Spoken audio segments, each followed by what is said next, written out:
بسم اللہ الرحمن الرحیم الحمد للہ رب العالمین والصلاة والسلام علی سید الانبیاء والمرسلین وعلی آلہ واصحابہ اجمعین اما بعد فقد قال اللہ تبارک و تعالی فی القرآن المجید اعوذ باللہ من الشیطان الرجیم بسم اللہ الرحمن الرحیم لقد كان لكم في رسول الله أسوة حسنة لمن كان يرجو الله واليوم الآخر وذكر الله كثيرا صدق الله العلي العظيم. وقال النبي صلى الله عليه وسلم من أحب سنتي فقد أحبني ومن أحبني كان معي في الجنة او کما قال رسول اللہ صلی اللہ علیہ وسلم. محترم بزرگوں اور عزیز ساتھیوں، ربیع الاول کا مہینہ چل رہا ہے. اس کے اندر محسن انسانیت، فخر دو عالم، رحمت للعالمین حضرت محمد عربی صلی اللہ علیہ وسلم کی ولادت باسعادت ہوئی ہے. مختلف جگہ مختلف عنوانات سے اس سلسلے میں جلسے کیے جا رہے ہیں، سیرت طیبہ کے تذکرے کیے جا رہے ہیں اور لوگوں کے سامنے سیرت کے اہم گوشے کو اجاگر کیا جا رہا ہے اور اس کو بیان کیا جا رہا ہے تاکہ آقا نامدار سرکار دو عالم صلی اللہ علیہ وسلم کی سیرت طیبہ آپ کے امتی اپنائیں اور اس سیرت کو اپنانے کے بعد دنیا کے اندر بھی سرخ روئی حاصل ہو اور مرنے کے بعد کی زندگی کے اندر بھی کامیابی اور کامرانی ان کا استقبال کرے. چنانچہ اللہ کے نبی صلی اللہ علیہ وسلم کی سیرت اور آپ کی پوری زندگی پوری انسانیت کے لیے نمونہ ہے اور ہر گوشے کے اندر اگر آدمی رہنمائی حاصل کرنا چاہے تو اس کو رہنمائی مل سکتی ہے. عام طور سے ایک انسان کا زمانہ بچپن سے شروع ہوتا ہے، بڑھاپے پر جا کر ختم ہوتا ہے. حضور اکرم صلی اللہ علیہ وسلم کی بچپن سے لے کر آخر عمر تک کی زندگی ایک عام انسان کے لیے بچپن سے لے کر موت تک کی زندگی کے لیے اسوہ اور نمونہ ہے. آپ علیہ الصلوۃ والسلام بچپن میں کس طریقے سے تھے، آپ کی پرورش کیسے ہوئی، آپ بچوں کے ساتھ کیسے کھیلتے تھے، وہ ساری کی ساری چیزیں احادیث کے اندر اور سیرت کی کتابوں کے اندر موجود ہے. ایک بچہ اگر اب بچپن کے اندر اللہ کے نبی صلی اللہ علیہ وسلم کی سیرت طیبہ کو اپنائے تو اس کے اندر بھی اللہ کے نبی صلی اللہ علیہ وسلم کی سیرت موجود ہے، وہ اس کو کسی دوسرے کو دیکھنے کی ضرورت نہیں ہے. عمر اور بڑھتی ہے، جوانی کے قریب پہنچتا ہے، جوانی کے اندر داخل ہوتا ہے. اس وقت آقا نامدار سرکار دو عالم صلی اللہ علیہ وسلم کی زندگی کیسی تھی؟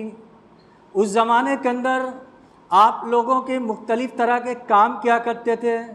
سماجی اور رفاہی کام بھی کرتے تھے، معاشرے کے اندر ایک دوسرے سے گھل مل کر رہتے تھے. حتیٰ کہ آپ کو اس زمانے کے اندر عربوں کے اندر جو آپ کو لقب ملا وہ مشہور لقب الصادق والامین، یعنی آپ سچے اور امانت دار ہیں. یہ لقب اللہ کے نبی صلی اللہ علیہ وسلم کو عربوں کے اندر ملا اور ایسا نہیں کہ یہ نبوت کے بعد ملا ہے بلکہ یہ سارا لقب نبوت سے پہلے ملا ہے. اور آپ کی امانت داری، راست بازی، صداقت اور ایمانداری کو دیکھ کر حضرت خدیجہ الکبریٰ رضی اللہ تعالی عنہا نے جب اپنا مال اللہ کے نبی صلی اللہ علیہ وسلم کو دیا تھا اور اس وقت تک نکاح نہیں ہوا تھا تو اس مال تجارت کے اندر آپ کی راستہ بازی کو دیکھ کر متاثر ہوئی تھیں، اور وہ مالدار خاتون تھی، مختلف رشتے آتے تھے لیکن انہوں نے سارے رشتوں کو ٹھکرا دیا تھا۔ اللہ کے نبی صلی اللہ علیہ وسلم کی صداقت، ایمانداری، راستہ بازی کو دیکھ کر انہوں نے اللہ کے نبی صلی اللہ علیہ وسلم سے نکاح فرمایا۔ دیکھیے آپ علیہ الصلوۃ والسلام کی زندگی کیسی تھی، جس عمر کے اندر، جس مرحلے کے اندر، زندگی کے جس گوشے کے اندر اگر آدمی رہنمائی حاصل کرنا چاہے تو اس کو رہنمائی آقا نامدار سرکار دو عالم صلی اللہ علیہ وسلم کی زندگی کے اندر مل سکتی ہے۔ لیکن آج افسوس یہ ہے کہ ہم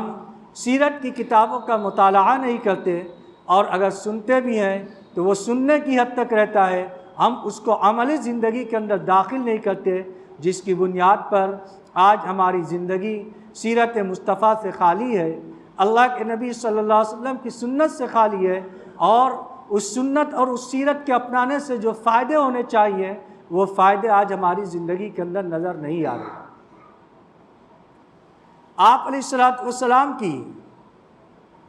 زندگی کے اندر جو مختلف مراحل پیش آئے ہیں، ان مختلف مراحل کے اندر ایک بہت بڑی چیز جو آپ علیہ الصلوۃ والسلام کی صفات کے اندر ذکر کیے گئے ہیں وہ آپ کے کریمانہ اخلاق ہیں۔ قرآن پاک کے اندر اللہ رب العزت نے ذکر فرمایا انک لعلی خلق عظیم، اللہ رب العزت نے آپ کو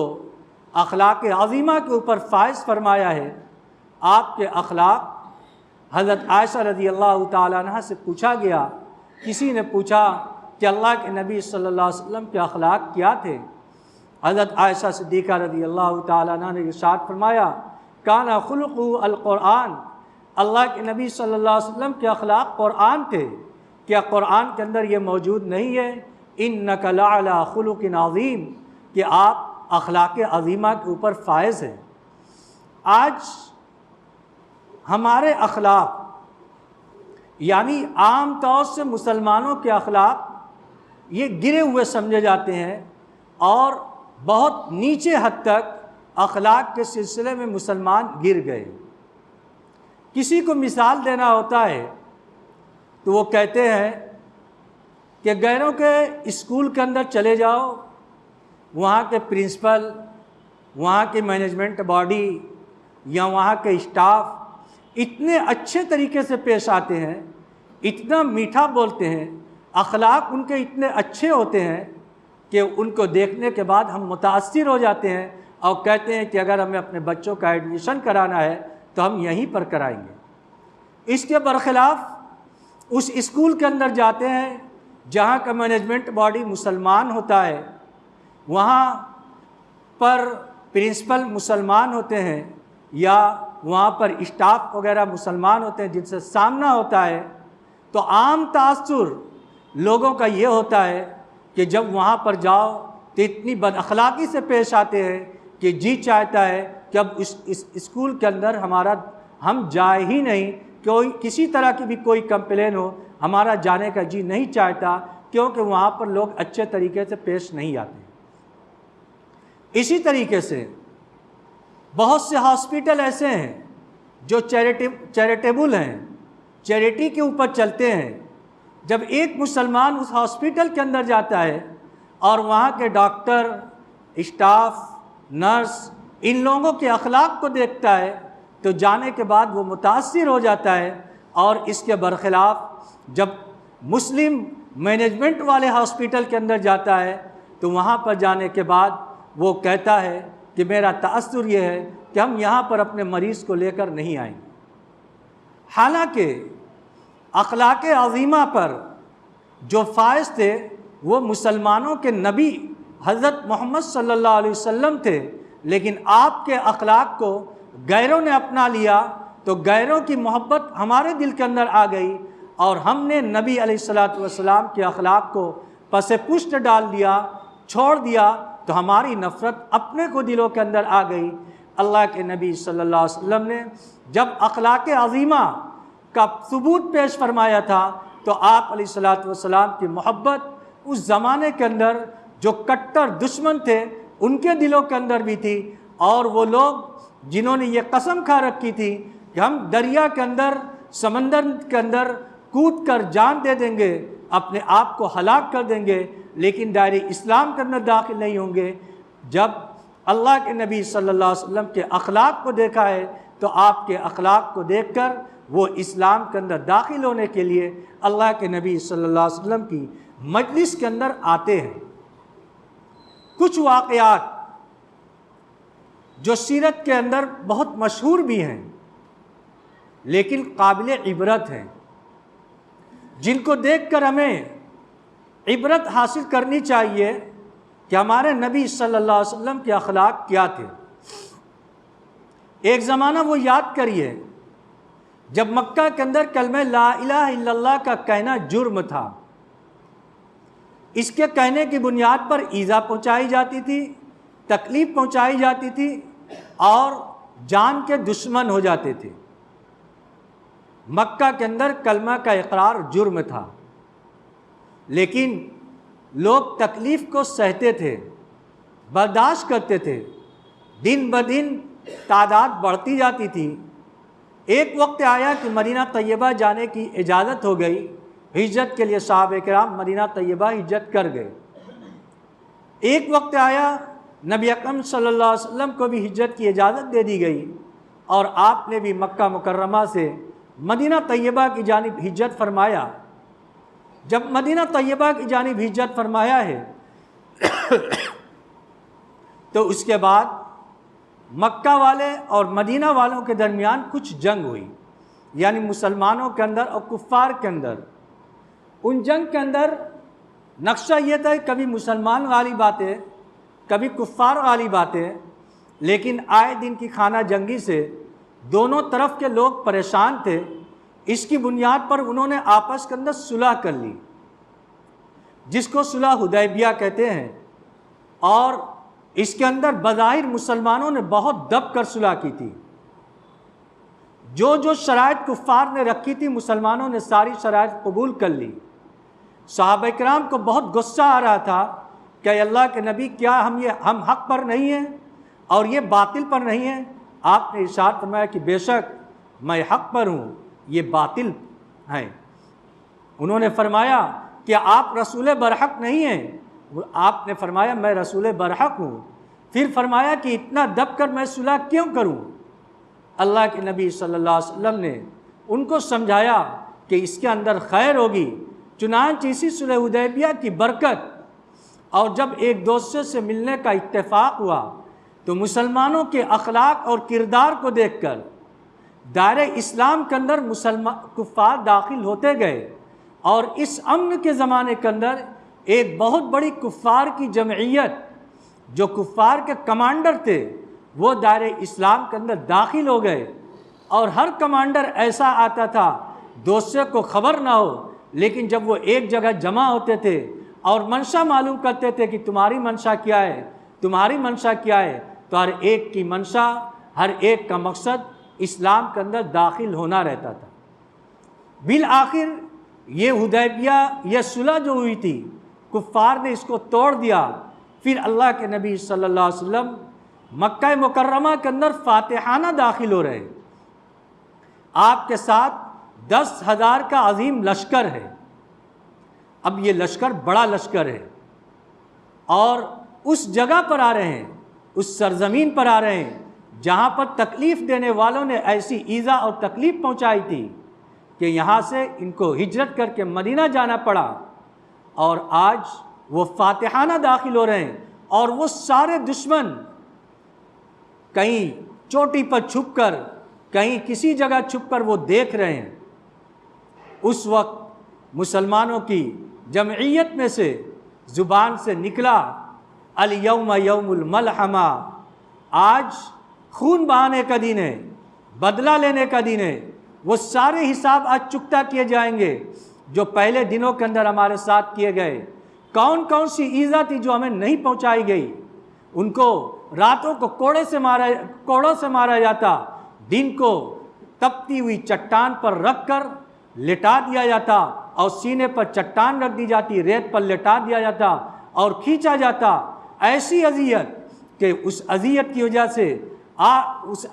وجہ سے ان کی جو آگ لگا دی جاتی تھی تو وہ آگ جو بجھتی تھی وہ خون اور چربی سے بجھتی تھی۔ ایسی ایذا اور تکلیف پہنچائی گئی کہ چٹائی کے اندر بند کر کے دھونی دے دی جاتی تھی کہ آدمی گھٹ کر مر جائے۔ حضرت ابوبکر صدیق رضی اللہ تعالیٰ عنہ کو اتنا مارا کہ انہوں نے اپنے خیال میں یہ سوچا کہ اب یہ مر گئے، تب جا کر چھوڑا۔ ایسے لوگ جب مکہ کے اندر داخل ہو رہے ہیں تو لوگوں کی زبان پر آیا کہ آج تو حساب کتاب چکتا کرنے کا دن ہے۔ اللہ کے نبی صلی اللہ علیہ وسلم کو یہ خبر پہنچائی گئی، آپ نے ان کے ہاتھ سے جھنڈا لے لیا اور یہ ارشاد فرمایا لا تثریب علیکم اليوم، الیوم یوم المرحمہ، آج تو رحم کا دن ہے، آج رحمت کا دن ہے، آج بدلے کا دن نہیں ہے۔ لا تثریب علیکم اليوم، مکہ والوں کو جمع کر کے ارشاد فرمایا، تمام وہ لوگ موجود تھے جنہوں نے ایذا پہنچائی تھی، تکلیف پہنچائی تھی، سر جھکائے ہوئے تھے۔ آپ نے ارشاد فرمایا کہ اگر تم سے پوچھا جائے تو تم یہی کہو گے کہ آج بدلہ لینے کا حق ہے، لیکن لا تثریب علیکم اليوم، آج کسی سے کوئی بدلہ نہیں لیا جائے گا، تم سے کوئی حساب کتاب نہیں۔ اذهبوا فانتم طلقاء، تم سب کے سب جاؤ، تم سب کے سب آزاد ہو۔ یہ بھی نہیں کہا کہ تم سب کو اسلام قبول کرنا پڑے گا، آپ نے ارشاد فرما دیا کہ آج پرانے حساب کتاب چکتا کرنے کا دن نہیں، تم سب کے سب آزاد ہو۔ جو اپنے گھر کا دروازہ بند کر لے وہ امن کے اندر رہے گا، جو ابو سفیان کے گھر کے اندر چلا جائے، حالانکہ وہ کمانڈر ہوا کرتے تھے، لیکن آپ نے ان کو یہ اعزاز بخشا کہ جو ان کے گھر کے اندر بھی چلا جائے گا وہ بھی امن کے اندر رہے گا، جو حرم کے اندر داخل ہو جائے گا وہ بھی امن کے اندر رہے گا، اس کو بھی قتل نہیں کیا جائے گا۔ آپ کے جب اس اخلاق کو لوگوں نے دیکھا ہے تو جوق در جوق لوگ دائرہ اسلام کے اندر داخل ہو رہے ہیں۔ ابو سفیان ایسے کمانڈر، وہ بھی اللہ کے نبی صلی اللہ علیہ وسلم کی خدمت کے اندر حاضر ہو کر اسلام کو قبول کر رہے ہیں، اور ان کی بیوی ہندہ جس نے حضرت حمزہ رضی اللہ تعالیٰ عنہ کے جگر کو، دل کو چبایا تھا، نگلنے کی کوشش کی تھی لیکن نگل نہیں پائی تھی، آج اللہ کے نبی صلی اللہ علیہ وسلم کے دامن سے وہ بھی وابستہ ہو جاتی۔ یہ کیا ہے؟ اللہ کے نبی صلی اللہ علیہ وسلم کے کریمانہ اخلاق ہیں۔ وحشی اللہ کے نبی صلی اللہ علیہ وسلم کی مجلس کے اندر آتے ہیں، آپ علیہ الصلوۃ والسلام ان سے ارشاد فرماتے ہیں کہ اے وحشی، تم بتلاؤ کہ میرے محبوب چچا کو کس طریقے سے قتل کیا تھا۔ وہ وحشی اس واقعہ کو پورا ذکر کرتے ہیں، اللہ کے نبی صلی اللہ علیہ وسلم کی آنکھوں سے آنسو جاری ہو جاتے ہیں۔ آپ نے ارشاد فرمایا اے وحشی، میں نے تمہارے گناہ کو معاف کر دیا، تمہاری غلطی کو معاف کر دیا، لیکن ایک بات یاد رکھنا کہ اب جب میں تم کو دیکھتا ہوں تو میرے چچا کی یاد تازہ آ جاتی ہے، لہذا تم میرے سامنے مت آنا، اس بات کا دھیان دینا۔ لیکن آپ نے ان کے قصور کو اور ان کی غلطی کو بھی معاف فرما دیا۔ حضرت زینب رضی اللہ تعالیٰ عنہ جو ہجرت کر کے مکہ مکرمہ سے مدینہ طیبہ جا رہی تھی، حالت حمل کے اندر تھی، کفار نے ان کا پیچھا کیا، ایک شخص نے ان کو نیزہ مارا جس کی وجہ سے وہ سواری سے گری ہیں، حمل بھی ضائع ہوا اور وہ بھی ہلاک ہو گئی۔ اللہ کے نبی صلی اللہ علیہ وسلم کو جب اس کی خبر لگی تو آپ کو انتہائی صدمہ ہوا کہ بیٹی کی شہادت، انتقال کی خبر سن کر آپ کو جو صدمہ ہونا چاہیے وہ صدمہ ہوا۔ جب ان کو تیر مارنے والے جب اللہ کے نبی صلی اللہ علیہ وسلم کی مجلس کے اندر آتے ہیں تو آپ نے ان کو بھی معاف کر دیا۔ ہم دیکھیں کہ کتنے قاتل ہو سکتے ہیں، کسی کے رشتہ دار کے، کسی کا رشتہ دار کا قتل کرنے والا ہوا، بیٹے کا قتل کرنے والا ہوا، خود نبی اکرم صلی اللہ علیہ وسلم کے خلاف میدان جنگ کے اندر کمانڈری کرنے والے ہوئے، جس جنگ کے اندر اللہ کے نبی صلی اللہ علیہ وسلم کو کفار نے گھیر لیا تھا اور آپ ایک گڑھے کے اندر گر گئے۔ غزوہ احد کے اندر کئی طرح کی تکلیف آپ کو پہنچائی گئی اور یہ مشہور کر دیا گیا کہ نعوذ باللہ حضور اکرم صلی اللہ علیہ وسلم شہید کر دیے گئے، اس جنگ کے سپہ سالار ابو سفیان تھے، آپ نے ان کو بھی معاف کر دیا۔ آپ کے کیا کریمانہ اخلاق تھے۔ آج ہم اس نبی اکرم صلی اللہ علیہ وسلم کے اخلاق کو اپنانے کے لیے تیار ہیں۔ آپ کی سیرت کو منانے کا مقصد، اس کی مجلس کے اندر شرکت کرنے کا مقصد یہ ہونا چاہیے کہ ہماری زندگی نبی اکرم صلی اللہ علیہ وسلم کی زندگی کے مطابق ہو۔ آپ علیہ الصلوۃ والسلام کے جو اخلاق تھے، اگر ہم اس اخلاق کو اپنا لیں گے تو یہ اخلاق کا اپنانا، یہ بہت سے روزہ رکھنے والے، راتوں کو تہجد کی نماز پڑھنے والے کو وہ اجر اور ثواب نہیں ملتا جو اچھے اخلاق اپنانے والے لوگ ہوتے ہیں۔ اللہ رب العزت ان کو جو مقام اور جو مرتبہ عطا فرماتا ہے۔ اس لیے آج اس دور کے اندر ضرورت یہ ہے کہ ہم اپنے اخلاق کو سدھاریں، اپنوں کے ساتھ بھی اور غیروں کے ساتھ بھی۔ اللہ کے نبی صلی اللہ علیہ وسلم کے جو اخلاق ذکر کیے گئے وہ سارے کے سارے غیروں کے ساتھ ہیں۔ آج جب کوئی غیر ہمارے کے ساتھ برا سلوک کرتا ہے تو ہمارے اندر انتقام کی آگ بھڑک اٹھتی ہے، ہم اس سے بدلہ لینے کا جذبہ اٹھتا ہے۔ لیکن نبی اکرم صلی اللہ علیہ وسلم ہر موقع پر جذبات پر کنٹرول رکھ کے اچھے اخلاق کو پیش کرنے کا اظہار اور نمونہ پیش فرمایا ہے، اور یہی ہمارے لیے بھی نمونہ ہے کہ ہم اس دور کے اندر اپنے اخلاق کو سدھار لیں۔ اپنے لوگوں کے ساتھ بھی، برادران وطن کے ساتھ بھی اگر ہم اچھے اخلاق کا مظاہرہ کریں گے تو یہ ناممکن ہے کہ ہم اچھا اخلاق پیش کریں اور دوسرا شخص اس سے متاثر نہ ہو۔ دنیا کے اندر اسلام اخلاق کی بنیاد پر پھیلا ہے، تلوار کی بنیاد پر نہیں پھیلا ہے۔ اگر ہم اچھے اخلاق کو پیش کریں گے تو ایک دن ایسا آئے گا کہ لوگ ہمارے اخلاق کو دیکھ کر متاثر ہوں گے اور دائرہ اسلام کے اندر داخل ہوں گے۔ اللہ رب العزت ہم سب کو کہنے سننے سے زیادہ عمل کی توفیق عطا فرمائے۔ وآخر دعوانا الحمدللہ رب العالمین۔ ایک اعلان یہ ہے، کل بروز سنیچر بعد نماز عشاء مسجد بلال مالتی باغ میں انجمن اصلاح المسلمین کے زیر اہتمام سیرت طیبہ کے عنوان سے ایک جلسہ منعقد ہو رہا ہے۔ آپ حضرات سے گزارش ہے کہ اس جلسے کے اندر شریک ہو کر استفادہ کریں۔